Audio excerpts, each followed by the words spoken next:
It's my honour and privilege to introduce to you today the Right Honourable Mr. Winston Peters.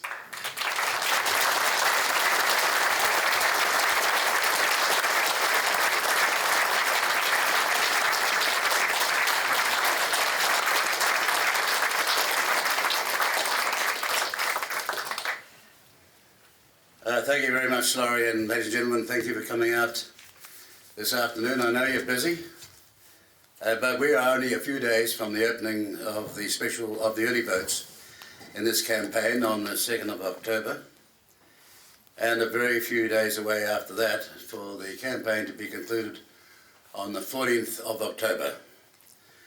I'm pleased to be here in the Hawke's Bay, and for many reasons. And one of them is looking back on reflection to what happened in Christchurch with the earthquake in 2011, and to look 12 years on and know that that work has never been properly completed by a long shot. And the relevant message for the people of the Hawke's Bay is, don't, whatever happens, get caught like that.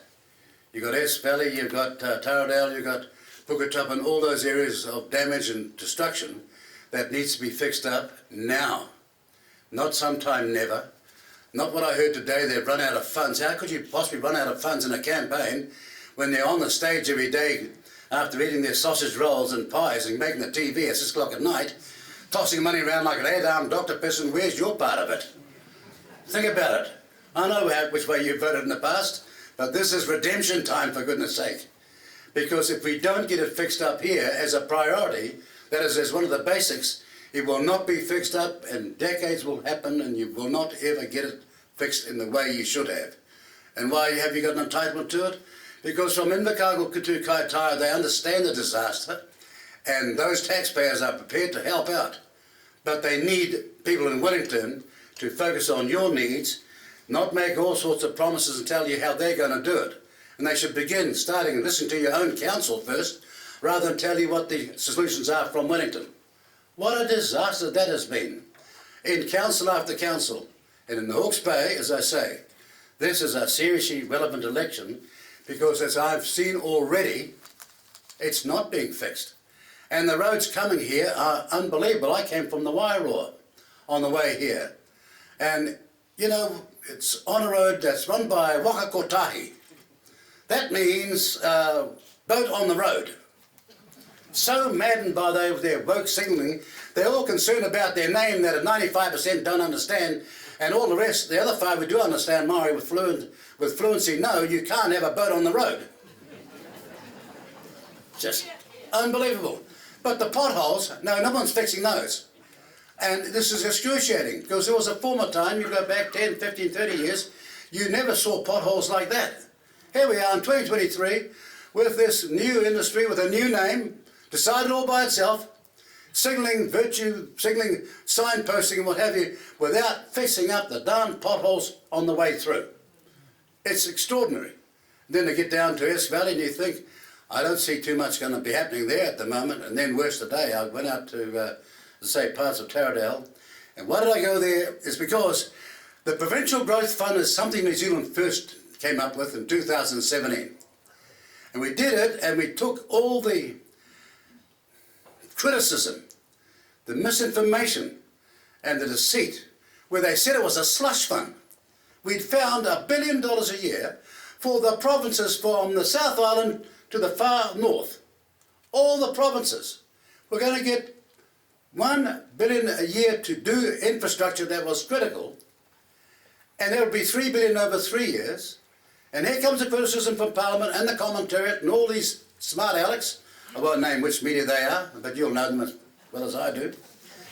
And it's extraordinary when you think about it, because they were assigning $29 billion to a stupid light rail plan in Auckland that hasn't built 1 metre.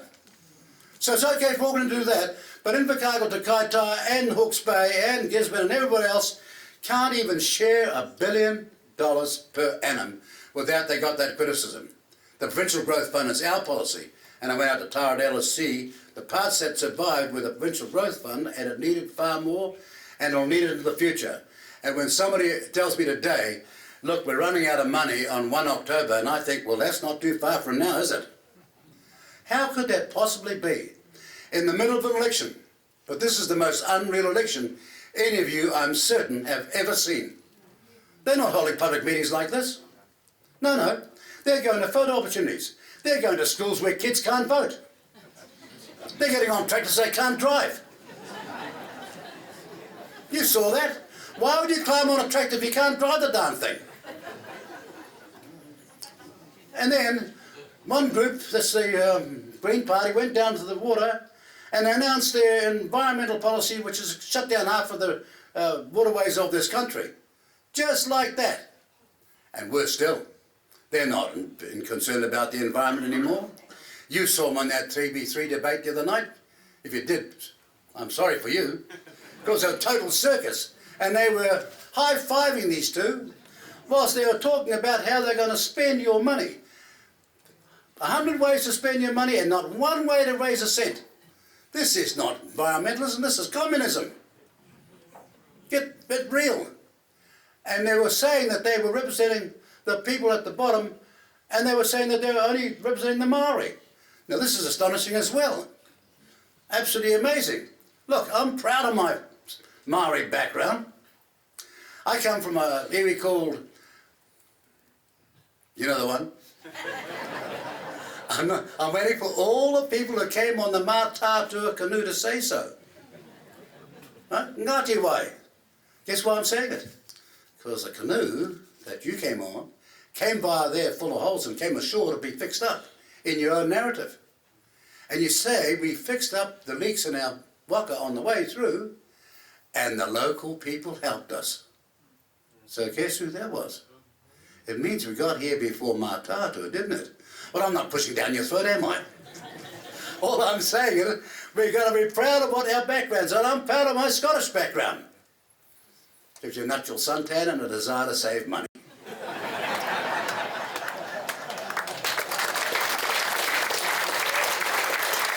But I've seen this country dragged down over the few decades by bits and pieces chipping away, where people are saying, everything about me that's Maori that's good and everything about me that's white is bad. Never thought to think to themselves, hang on, I'm more European than I am Maori. So which part of me is going to compensate the other part? All this sort of language going on. That before the European arrived, this was a peaceful paradise. A peaceful paradise, they say. Look, I come from a place up north where we're not too popular down here. Don't people remember? But no, here we got this campaign going on. Ladies and gentlemen, I'm here to talk to you because it's a serious, serious matter. But before I get to that, Mr. Hipkins was up north yesterday and he said that they started the Provincial Growth Fund. I thought, Mr. Hipkins, you're getting desperate. You know, I'll take you seriously, you know, when you can tell me what a woman is. But now you're flat out lying. And every media person knows it's not true. They repeated it. They know it's not true. Every National Party person knows it's not true.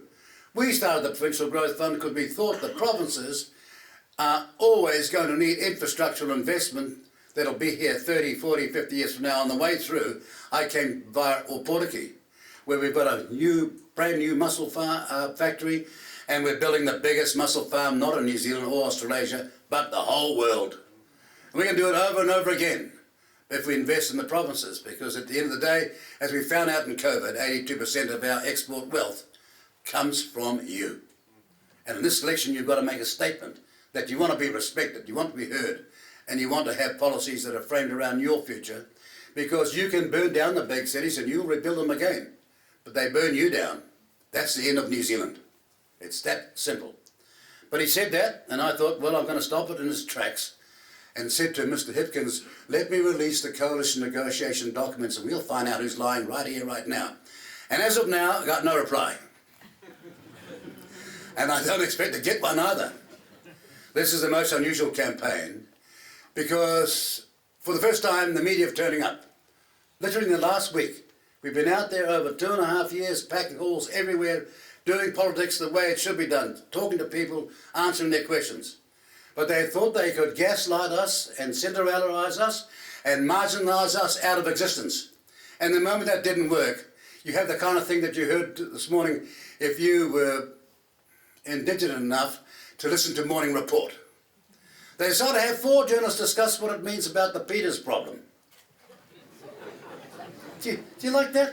Do you think that's neutral? Do you think that sounds like it's independent? Do you think it sounds like Phil Collins' famous song, you got to hear both sides of the story? No, 4 journalists discussing what it all means, the Peters problem. And there they were, and I thought, here we are, state-owned organisation, meant to be neutral, meant to be giving you the facts. And guess who they didn't bother to ask to come along and have a chat? Me. This is not amateur hour, for goodness sake. We're only a few days away from the early votes, as I say. But that's their idea of a fair go. I want to let you know, ladies and gentlemen, one thing.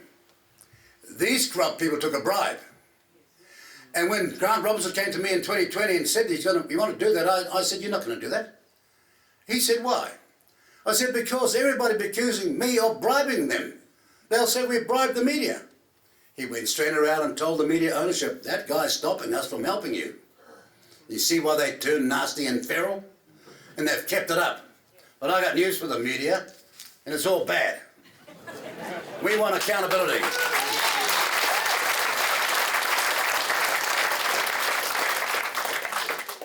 They had Guy and Espinal on there this morning. This is a guy that made 26 accusations about the Serious Fraud Office in the last campaign, and when it was all over, we smashed him at the court on the 29th of September, and then the 22nd of July last year, we smashed him a second time. We won twice, and when I put out a press statement saying what happened, not one of these people would print one word of my victory. You go to the wire, it costs you hundreds of thousands of dollars trying to survive against this vicious crap. And here's this guy who did 26 attacks on me, and he's on there as an independent commentator about what should happen with the Winston problem in 2023. Ladies and gentlemen, it's not me they're trying to rule out, it's you. Because they've never asked you what you think. They want to take you out of this equation. And boy, this is one election, ladies and gentlemen, one election where we're going to have to restore democracy, where you make it very clear that not me and not the media, but you are the master. You're in control. And you are, it's the essence of democracy. We got an election in 1854 when we first started our democracy. Maori voting was started in 1867. And then women were outed far too late in 1893. The most comprehensive democracy in the world, and only one of 9 countries can make that claim. And here we are with our democracy hanging by a thread, attacked by all those woke people who seek to have a system where some votes are worth far more than others.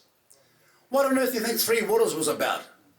You ask any Maori here in the Hawke's Bay, or any Maori in any country who's ordinary, whether we should own the right to charge people for water, and they'll be horrified.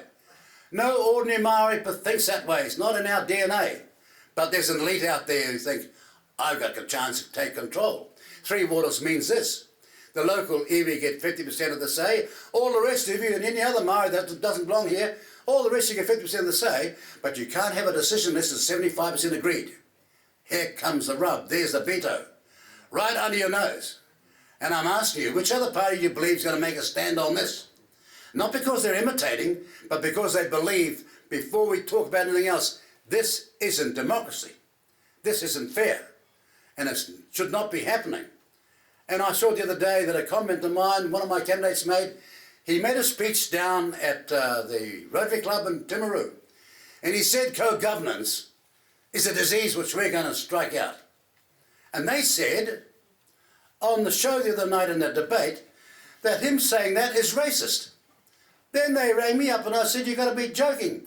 He's repeating what I've been saying for years. It is a disease. Co-governance is where you say that some people, like Animal Farm, are more equal than others. And it's no time to be mucking around and being nice and cuddly and all that sort of stuff now, when people seek to take that democracy away from you. Co-governance is apartheid.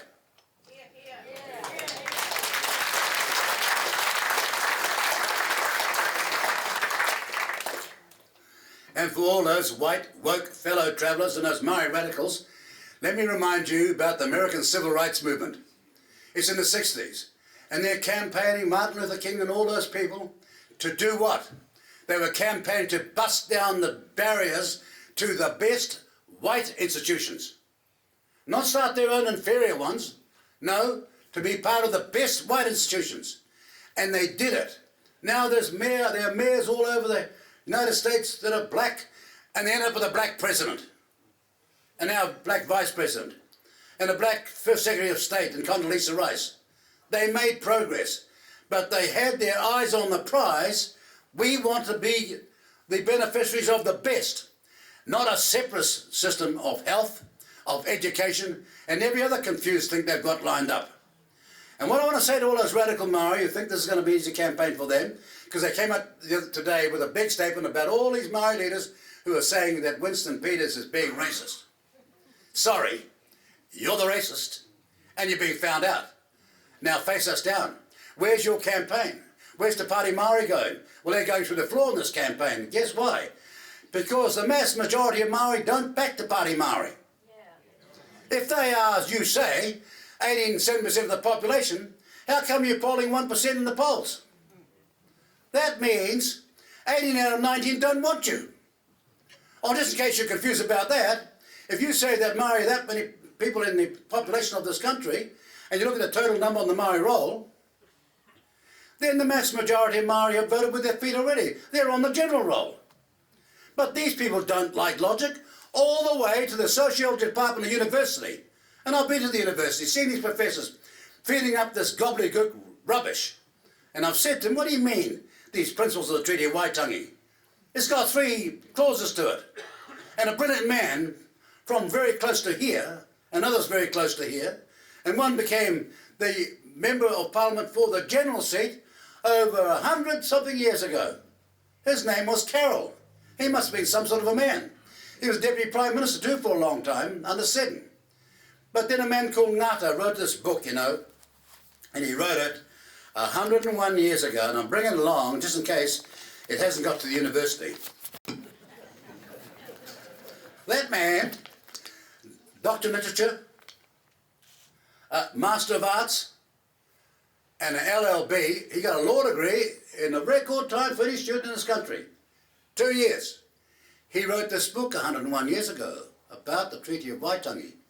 And what he said in that is absolutely opposite to what the Party Maori Party is saying, what the Green Party is saying, and Marama Davison waving her hands around like an Italian chef and spending money like nobody's business. And no Maori's ever asked her, come on Marama, when did you do any job in your life and create work for Maori? Show us. Instead of going on there as like you're an expert, because too many white journalists haven't got the guts to ask you questions. Ladies and gentlemen, this man laid out what the Treaty of Waitangi was about, and he said that we did cede sovereignty, that we did decide that there would be a paramount government in this country, that we did believe that it was not partnership. It's all in this document.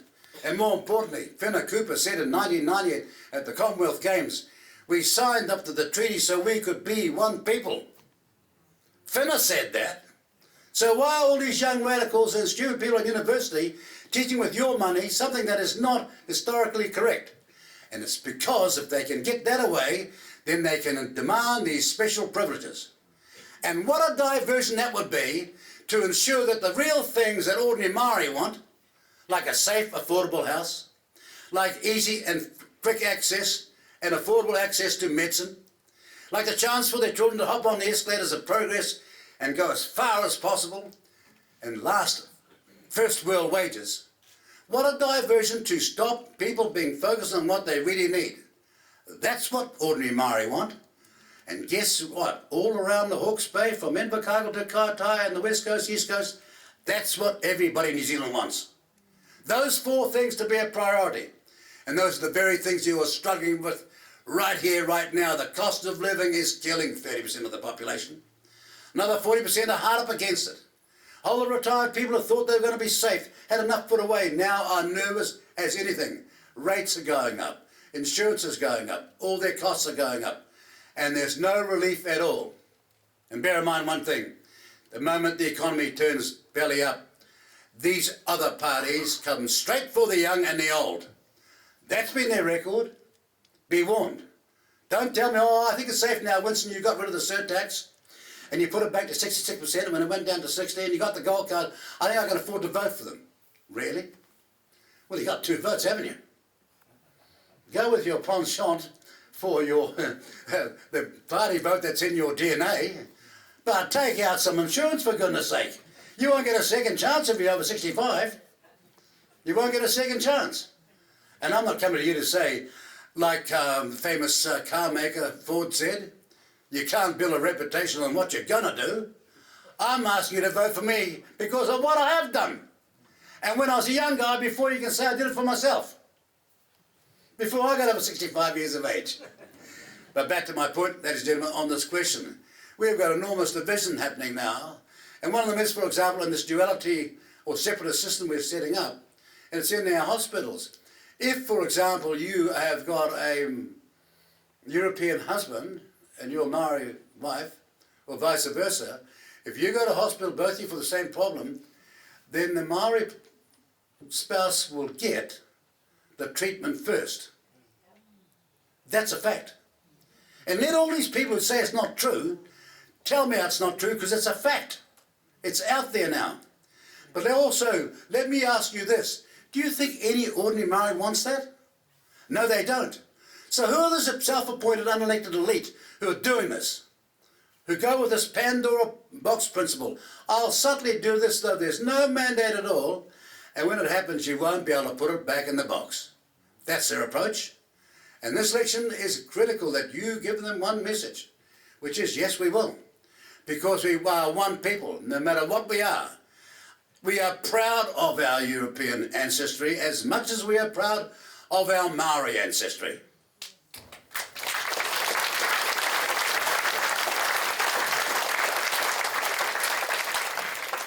I just wish that in the Pacific the Maori are better cooks, and in the European world the Scottish are better cooks. But they have got their redeeming features. They know how to save money and not waste it. You know, you've got to make a commitment in politics that you'll be as careful about spending the taxpayers' money as you are about spending your own. But in this unreal campaign, I'm sad to say, so much has been lost against the interests of the people of New Zealand that now people are utterly confused. And worse still, as I say, people who are leaders in political parties have stopped campaigning. And for months, they have not been anywhere like this. Night after night, you watch tonight. As I was coming on here, the media rushing off to hear the finance spokesman for the National Party lay out her financial plan. Well, this is amazing, really, because the last financial plan that was laid out had $750 million per annum, which economists tell me 500 million which they can't count for, or 2.1 billion over 4 years. Before you say to me, what do you know about it? Well, I was the treasurer of this country during the Asian financial crisis, when we lost all our markets, when the currencies collapsed everywhere. Thailand, Indonesia's currency collapsed by 80%, and we were going down in heaps. And there was no time to panic. But I'm seeing a campaign in 23 which is utterly unreal. When we say we want to get back to basics in that thing you saw, we can only finance the basics now as we turn this economy around. And all these promises being made are going to give you a tax break before Christmas. Sorry, ladies and gentlemen, I'd love to say that to you, but we can't afford it. Not if we're going to fix up what's going on here in Hawke's Bay. Now, not sometime, never. The earliest time we can get a tax break will be 1 April 2026. And it'll be 14,000 tax-free. That'll be a real tax break. That'd be far better than GST off food. It'll be real. But I can't see it happening now, and I'm saying it because I'm not going to go into negotiations, just believe someone who's got no experience in that context. How are we going to get out of this? We're going to do it the old-fashioned way, when we became #1 in the world. Some of you will remember that, because some of you were around at the time. First of all, these people come back from the war and the Great Depression, and they got really focused. Most of them had never been to university, but they'd lived in the University of Life, and they decided that the basic fundamental things, housing, health, education, and first world wages were going to be their priority. And when they said education, they knew that in 1877, a parliament that had never been to university passed a law that education would be compulsory. We've got no chance of going forward today with 50% truancy at schools, wasting the kids' life, signposting them to failure, and wasting your taxpayers' money. We're going to go back to compulsory education, of course. But it'll be education and not indoctrination. We're not teaching transgender problems for kids at secondary school. Look, we believe in live and let live. But that is a decision they can make sometime later. But they're teaching this stuff at the school and never consulted with one parent, and it's not part of any party's manifesto. Guess who's losing out? The kid that's not getting the rudimentary maths, literature, the fundamentals, where we used to be number 2 or 3 in the world, and now we're 33, 34, and the worst in literacy, the worst in reading of all the English-speaking nations. How did that happen to us? It started in 35, a great government decided to focus on the fundamentals. And then the National Party thought, some parts of that idea we could steal and make it better. And they came up with the idea of developing a property-owned democracy, where getting a house was a governmental priority. A house you could afford at maximum 4 times your annual earnings. Today, 12, 13 times. And just in case, in a supply crisis at the moment, we can't get on top of it, these parties are bringing in 100,000 immigrants this year. 70% going to Auckland. Now I know you need workers, I know you need all these other people, and who on earth do you remember? Who started the seasonal worker scheme? Do you remember? 2007? Does anybody in Hawke's Bay remember? Who started the seasonal working scheme to get you workers for the critical seasons of work here? Does nobody know? There's no sin like ingratitude. I started it for goodness sake, because I knew you were short of workers, but up there in Solomon Islands and around the islands, they'd come and help out. That was the plan. And it's still the plan. I'm not anti-immigration at all. We need to fill these gaps, yes. But 100,000, and as the OECD says, not focused immigration, just means that all the problems you've got now have been compounded. And if your economy is only growing at 0.9%, which the other day Robinson said, it's great, it's fantastic, we're not 0.8. On the 12th of September, when the preview came out, that's the pre-election fiscal update, we were on 0.8%. And then the other day it turned out to be 0.9, he said, we're making huge progress. Do you know that's the worst growth rate in all of Asia Pacific? They're on average 4.4. And next year, the predicted forward growth rate for 160 countries, we came in 159 before Equatorial Guinea. This is a country that used to be number 1 in the world. This is a country that built every modern facility, universities, schools, dental clinics, schools, swimming pool facilities, universities, hospitals, all over this country we built that.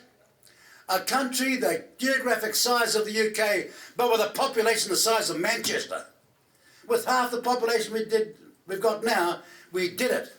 But we did it with practical people in politics who knew what people wanted. Not all this woke delivery stuff and making all sorts of signals about how you're going to transform people's lives at the very top end, while the people at the bottom, businesses struggling and workers being taken out of existence because they have decided that they've got a better plans for you in the future. It all showed up, you know, on in October of 2021, when they had that second lockdown, mandated people out of existence. Said, if you don't take this, you're out of a job. Finish. Out of a job. Hospitals, nurses, teachers, all the shortages happened. Policemen, all sorts of things happened. Because people had no right to say no. And before you think I'm a conspiracy theorist or vaccine denier, I've been triple vaxxed. Why would I be that? Because in the Spanish flu, my father's side were dying 9-1 up north. And it's a miserable tragedy we heard about in our youth. And we thought we had that. But it wasn't long in the 2020 period of handling COVID when I became suspicious that people were making statements from the Prime Minister down where they didn't know what they were done or talking about. They couldn't have known. The science wasn't that good. And as it's emerging now, a lot of you have been obedient and as citizen-minded as you possibly could are surely starting to be concerned now. There were things we were never told. You remember when they said, Jacinda Ardern and Bloomfield, that the COVID came here from a freezing company in Melbourne, Australia called Maricold? And an hour later I was on Aussie TV, I didn't know that they'd said that. And I said, that's got to be bull dust. And they said, why? And I said, well, you got 1,200 workers in that plant. 2 have got it. 1,198 haven't. Maybe logically they didn't get it in the plant. I'm a country boy. But even I can work that out. They got a downtown Toorak at the Melbourne Racecourse. But they wouldn't have got it in the plant if only 2 of the 1,200 have got it. And they still stuck to their guns. Wanted to have a row about it. And I thought, no, you got your degree in communications. I got my degree in law. I think I might know a bit more about the analysis of subject matter than you do. And then, what did the head of Miracles in Melbourne say? He said, hang on a minute, we haven't sent you any product, which was how it meant to be arrived. We haven't sent you any product for 4.5 months. Remember that? Well, no, you don't, because these guys are meant to be reporting that dispute, never reported it, because it didn't favour the podium of truth. Remember when you're told you can get it from the knob of a hotel door? This is an airborne virus. No. We're all here scrubbing the darn newspapers every morning, make sure we don't get COVID, and on it went. Look, what was wrong was the arrogant way that people went about it. It wasn't like that famous American president. He said, look, we may not always get it right, but we'll never stop trying. No, what they said was, this is a science. Take this, you won't get it. Take this, you won't be a transmitter. Take this and this will happen. All of that was false. And that's why we're going to have a full-scale inquiry and find out the truth.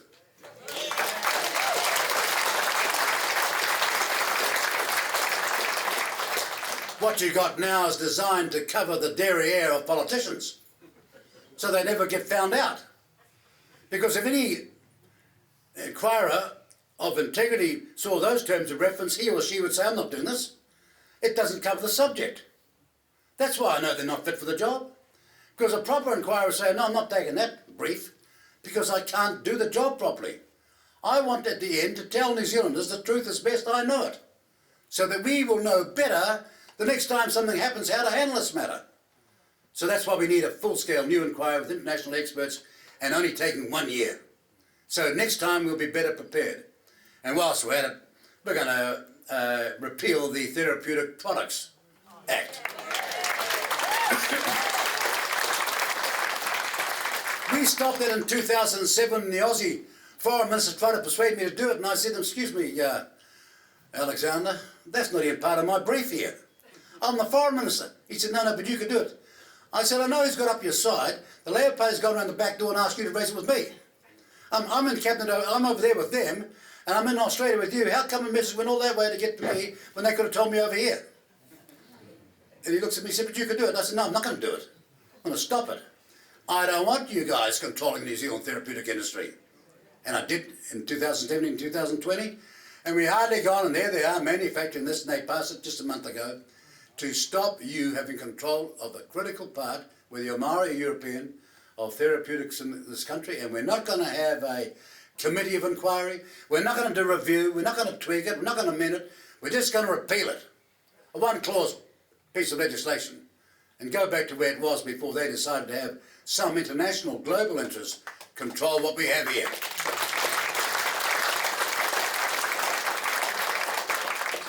To come back to this thing called co-governance, you know, there's other parties out there saying, me too. You've seen them. Me too. And they got caught out the other night, because when Hipkins said that, sadly enough, the National Party leader, instead of saying, hang on, what context was that quote? No, he just said he agreed. And then, sure as hell, out of left field comes the ACT Party and they say, yes, that's racist. That's two parties that say that co-governance and a complaint against it is racist. We say co-governance is a virus. It's a disease. We want it gone. We want it gone because no ordinary Maori asked for it. Never asked for it in the first place. Those people went off to war with everybody else. 28,000 people lost their lives in 2 wars defending this principle. And in the case of the Maori Battalion, and just in case somebody forgotten, I was the honorary solicitor for them for over 20 years. I was too young to go, but at least I gave them legal advice. But here's the point here. Do you think any of those people think that they fought the war for separation? No. They fought the war for the thing, as Ngata said, called the price of citizenship, to be one. But of late, this is happening where you've got this long pathway towards co-governance, or what I say is simple apartheid. Isn't it extraordinary? In in South Africa, they spent all those years, all the way to Mandela, to get rid of it. And in our country, out of a democracy, it's happening because people are making demands that say, if you have an ethnicity that's Maori,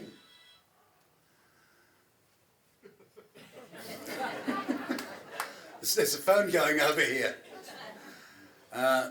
It reminds me of somebody used to write for the Times of London, all the way up every day until the Second World War broke out, and his name, he wrote under the pen name Cassandra, which means ill tidings or ill forebodings.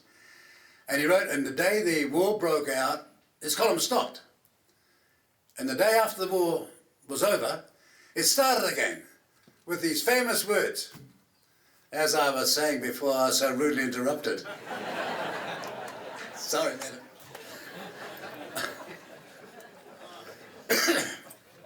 What I'm saying, when they made that statement, there are people out there imitating and say, I am against co-governance. No, they're not. They've got their DNA all over it.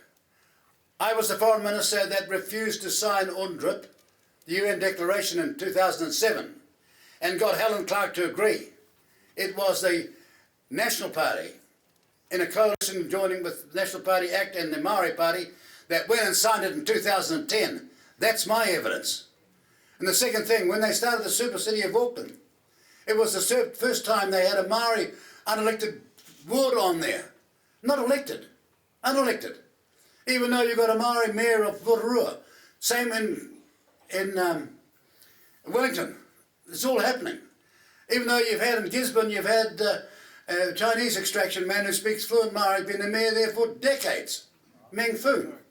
And the same down in Dunedin, where they've had 3 lots of Asian background mayors. And where my brother was head of the Northern Regional Authority for years. We've got there on our own. We don't need tokenism.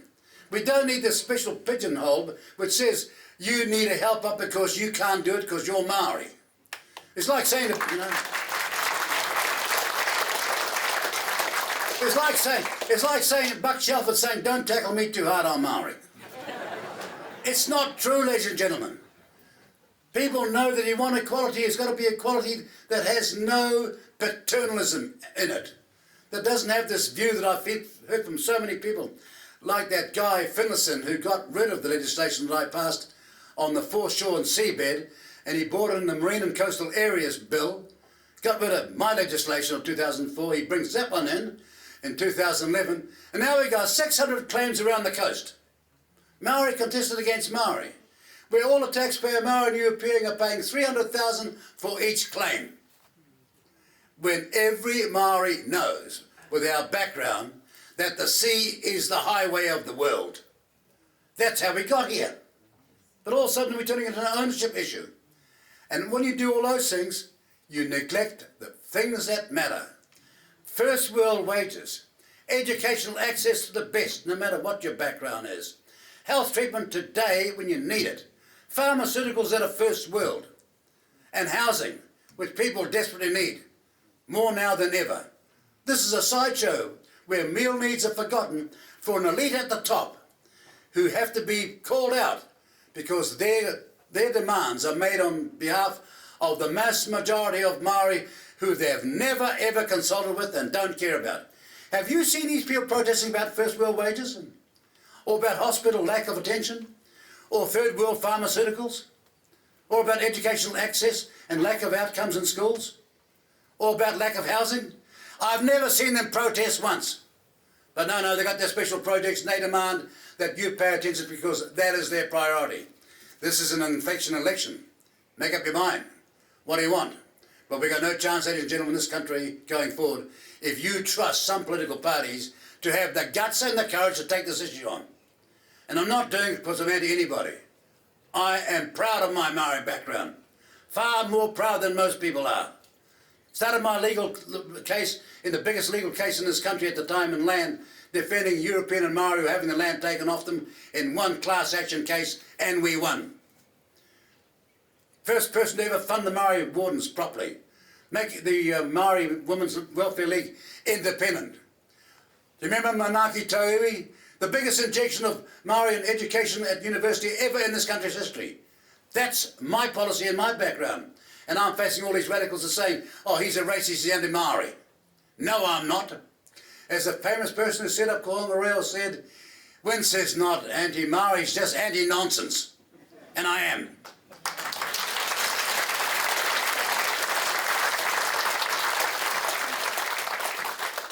But my point is, there are people saying that if you vote for us, we'll stop this co-governance. No, they won't.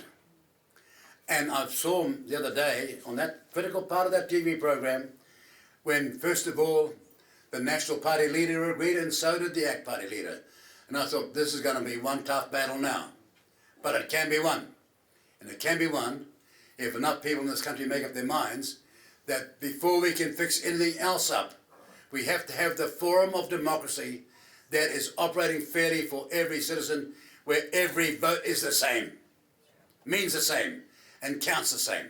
Not some new animal farm where some people and their votes are more important than others. You know, they say to me, what are you going to do about the economy? And the answer is, well, we saw and we've always known since 1882 in the first export of frozen meat from this country that we are an export-dependent nation. The Hawke's Bay is critically important in that as well. With all the resources, the fruit growing, the wineries and everything else you've got going for you, we have got to export, export, export. But add value to the max before we do so. You've seen all these ports around the country, football fields of logs with their most raw state with just the bark off, going to make massive profits for other businesses and other economies and other workers and not ours. We've got to make sure we get back to common sense, add value to the max, invest in IT for our young people, because we'll need them. And that's why we need them to be at school, 99%. Do you remember what it was like when we didn't go to school when we were young? Well, if you were truant, boy, and the teacher, because the teacher would be on the phone the next day, the next morning, where's so-and-so? Oh, he's sick. Well, that's okay. You'll have a note tomorrow? Yes. Oh, I don't know where he is. Well, now, down for the Superjack time. Some of us deserved it. We weren't good kids. And thank heavens they did, otherwise we might have got on the wrong track. You know, when you're born in the middle of the family, you feel pretty neglected. All the old ones are spoiled. I was number 6. All the young ones are spoiled in the middle. You're hacking away milking cows night and day and nobody loves you. Best education I ever had.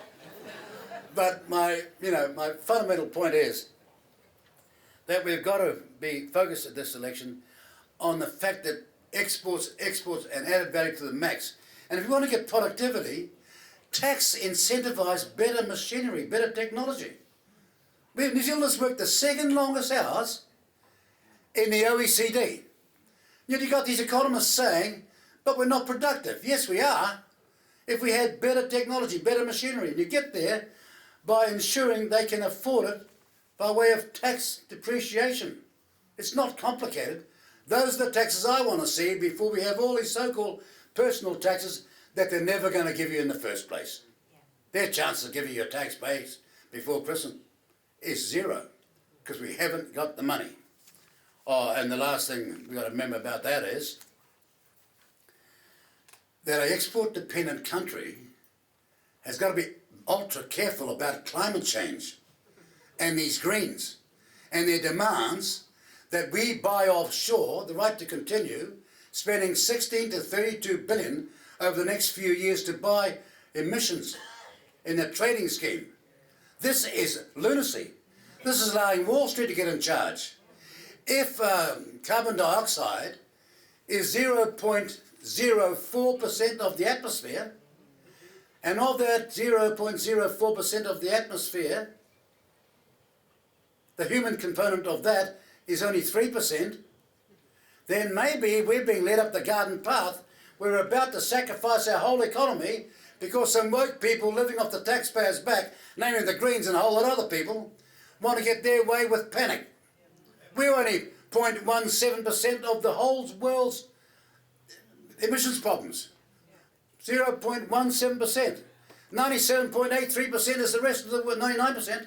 99.83% of the rest is the rest of the world's.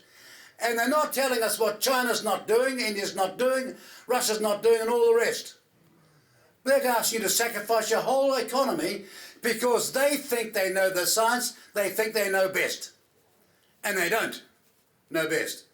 I know we've got to play our way, but we're not going to sacrifice the farming community and agricultural community of this country. And guess why? Go and look at the Paris Accord of 2015 that John Key and Paula Bennett signed, and which the Greens and everybody else agreed with.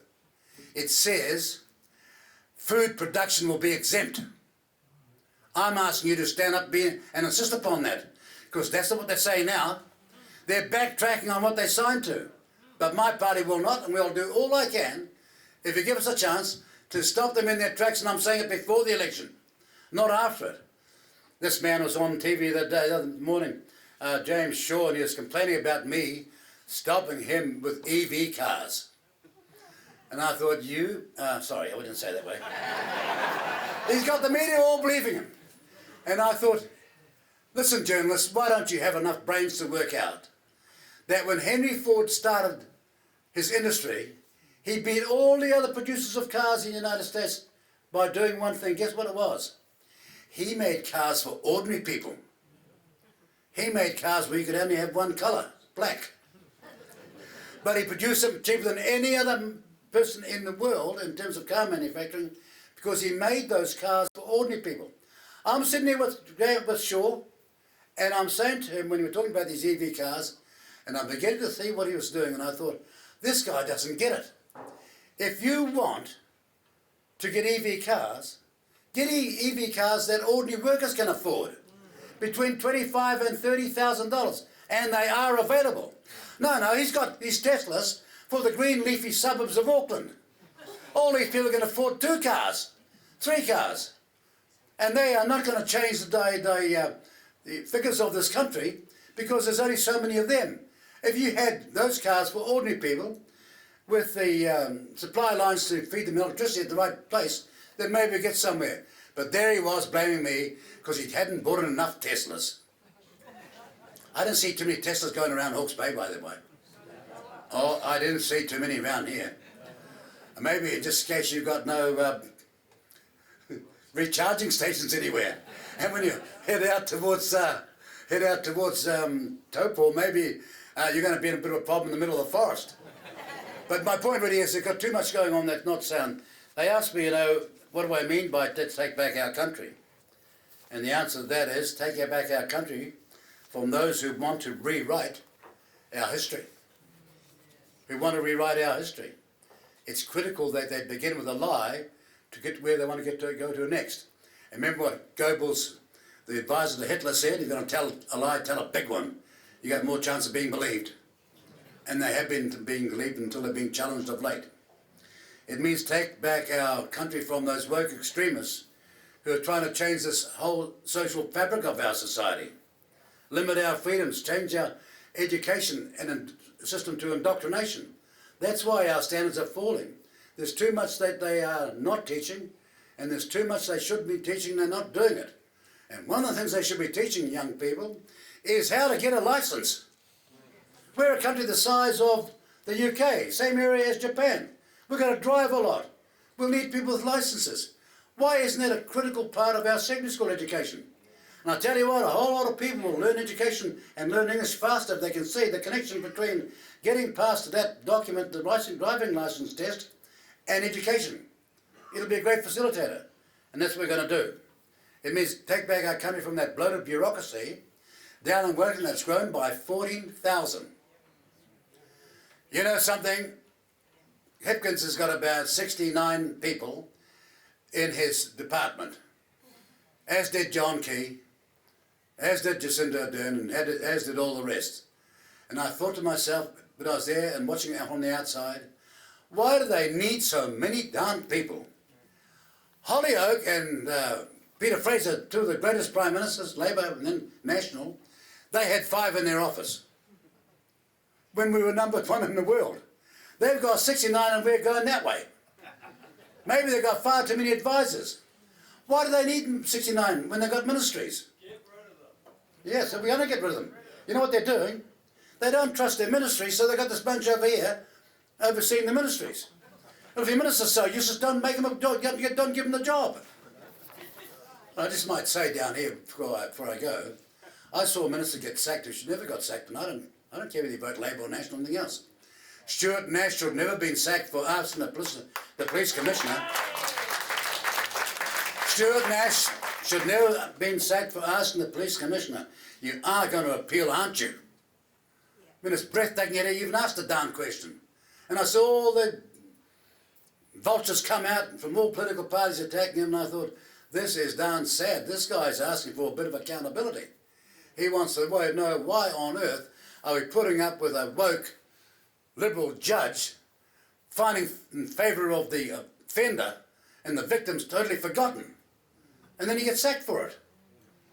But anyways, get back to my point. Is take back our country from, dare I say it, the judiciary who need to be told certain offending will bring mandatory sentences.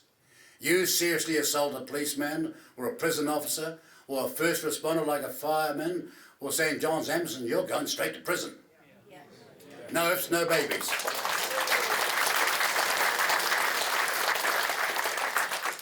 And take back our country from those members of Parliament that don't seem to understand the struggles and needs of hard-working Kiwi battlers like you. When I first went to Parliament, I saw people that had done physical work. If they held their hands vertically, you could tell by the veins on their palms where they'd been and how much work they'd done. This present lot, I think they worked for a shampoo factory. Because they knew anything about hard work, they'd be coming up with better plans than that. That's what I mean by take back our country. You got 2 votes in this election, one for the candidate of your party choice and one for the party of your choice. I'm asking you to take out some insurance. Party vote New Zealand first, and let's take back our country. Thank you.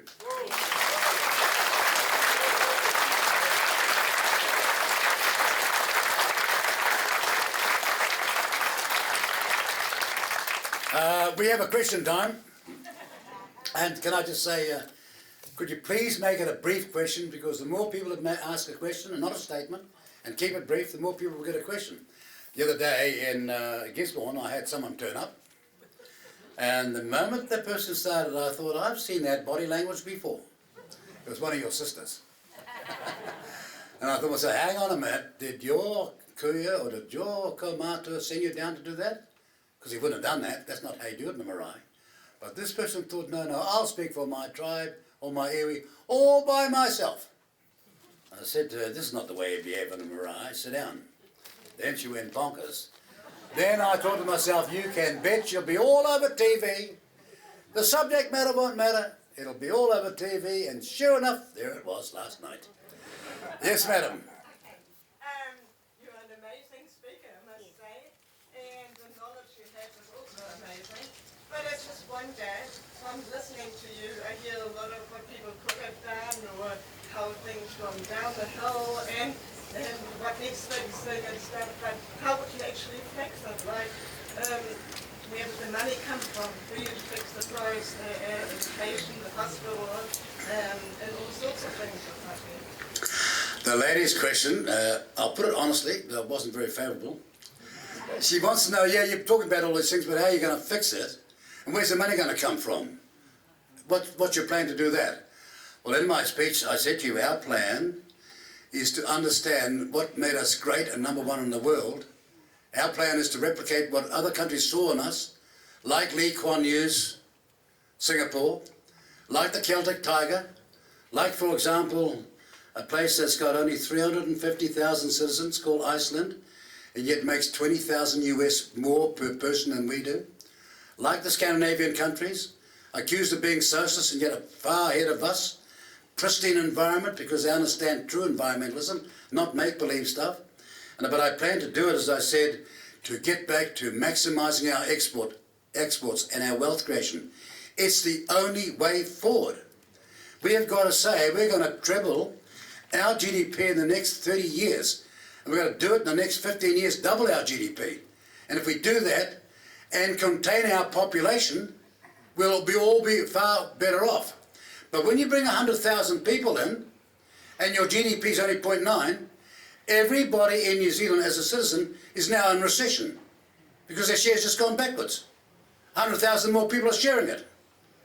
And they brought in a population far more than 0.9, just like that. So we plan to do it the old-fashioned way.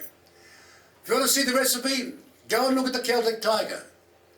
They used their taxation policy to build 10 bigger businesses in a country's land area that's not as big as ours, population somewhat similar, but they used their tax policy to get 10 bigger industries than ours, than the Dairy Board. Then Lee Kuan Yew takes a country with no resources, size of Lake Taupo. He's being supported by us in Foreign Affairs, the Colombo Plan, 2 battalions there from us, from New Zealand there, protecting their security, and he goes rocketing straight past us. GDP twice ours.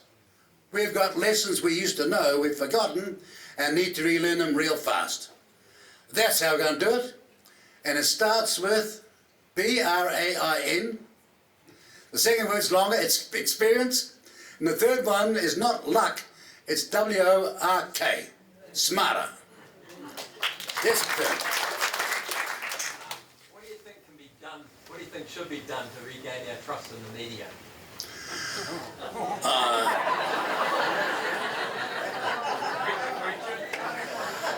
The gentleman wants to know what can be done to regain our trust in the media.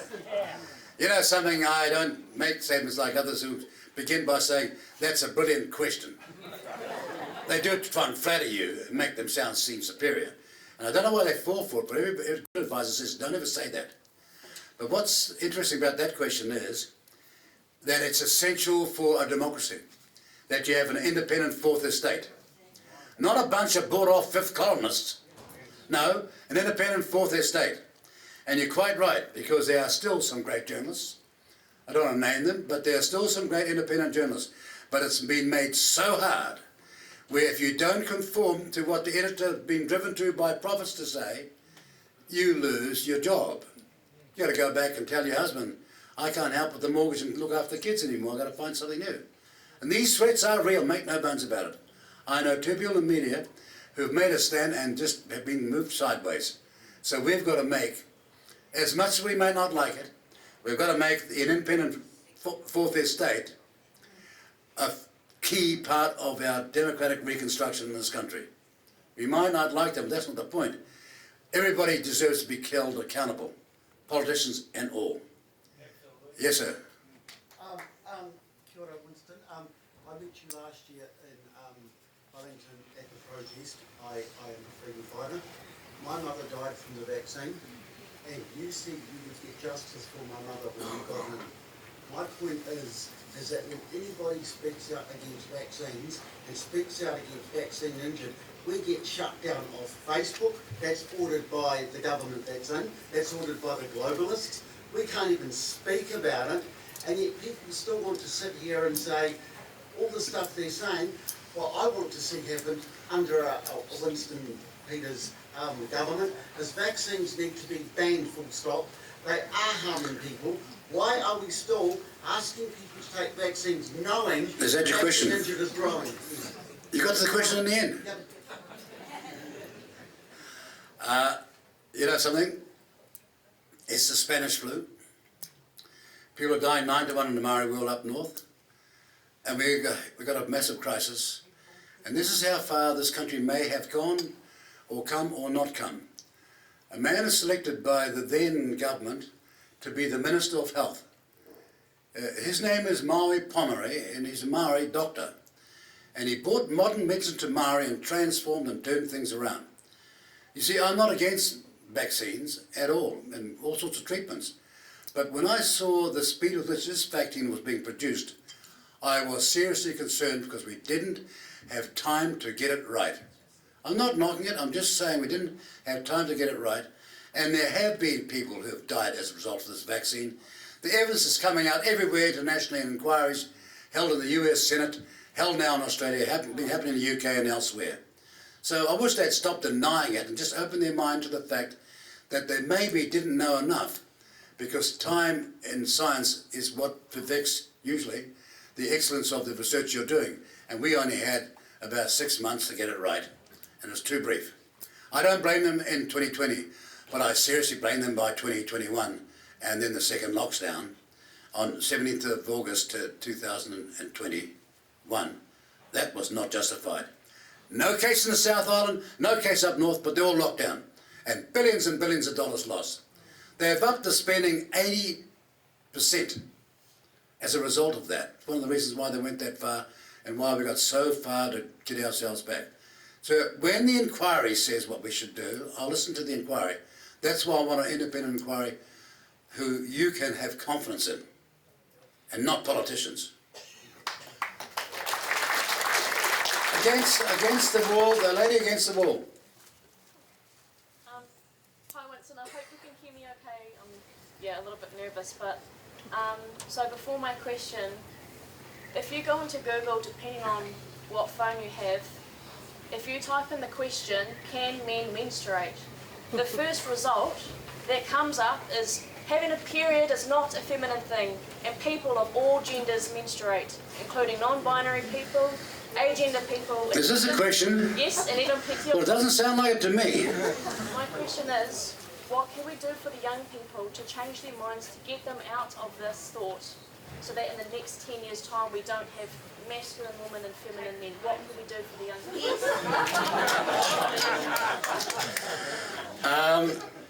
Did you hear that question? Well, apparently men are menstruating and a whole lot of people are having problems with it, and what can we do over the next, 5 to 10 years to try and sort out people's knowledge about that? Am I putting it fair enough? What can we do for the young people to get them out of this? Yeah, what can we do about for the young people to take this away as being a concern on their minds? Now, as you were saying that, the lady here said take their phones off them, but that's not my answer.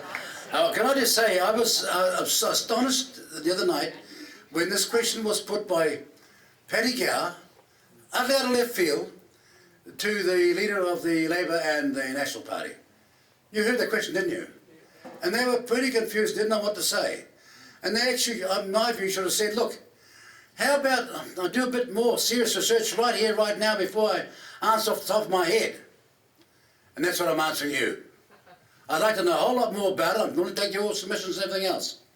When you say you're a bit nervous, don't worry about that. I was once in the United States, in South Carolina. I'm looking at a library, and this book had a title, Elvis is Dead, and I'm not feeling so good myself.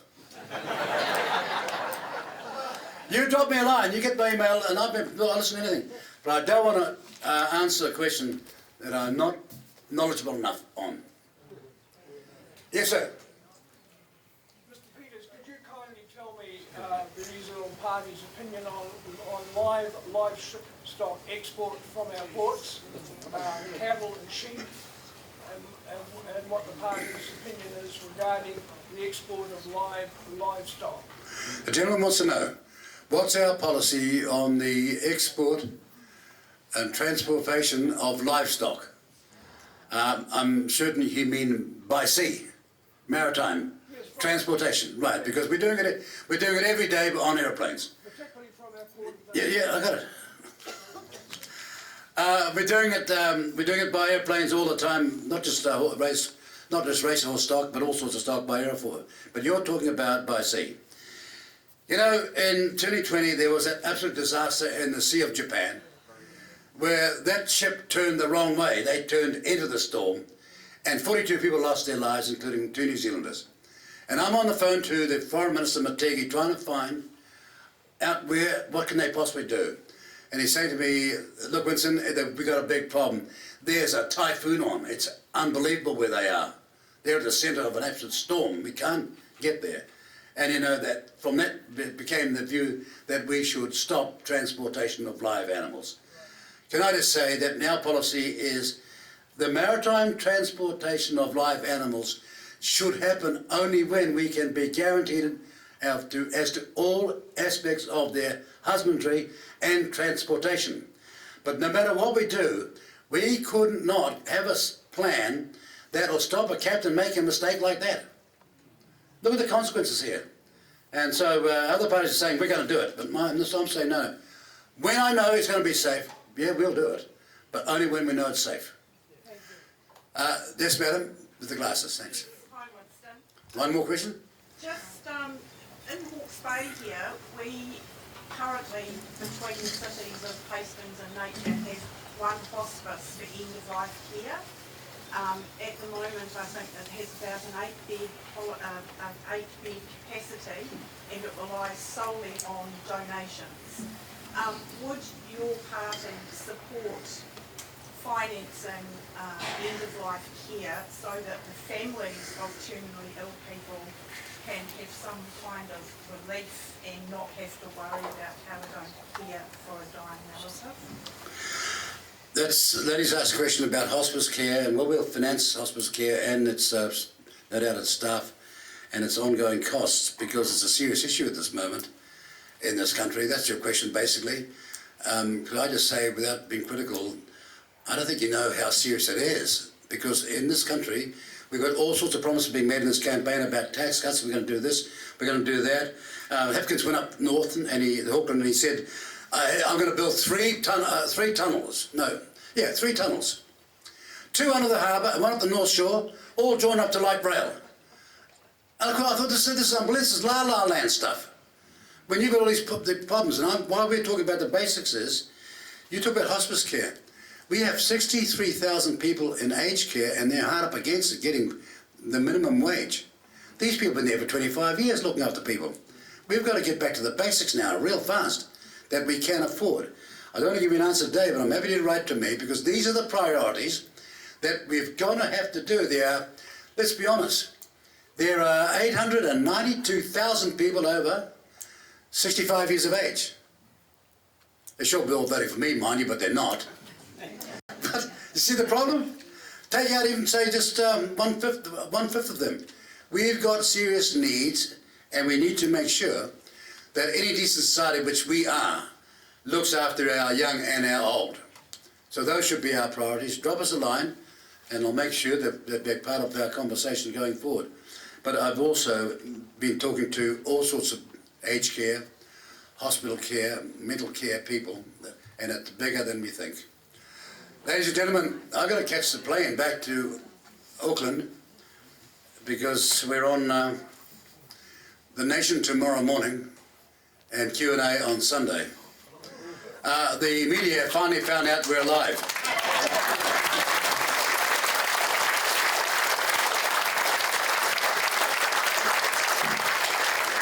Look, thanks again for coming out. It'd be lovely to stay much longer.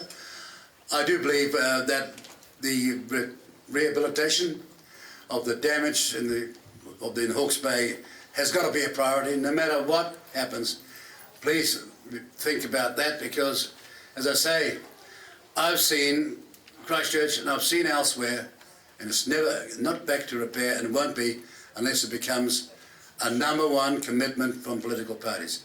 Thank you very much, and good luck. Right.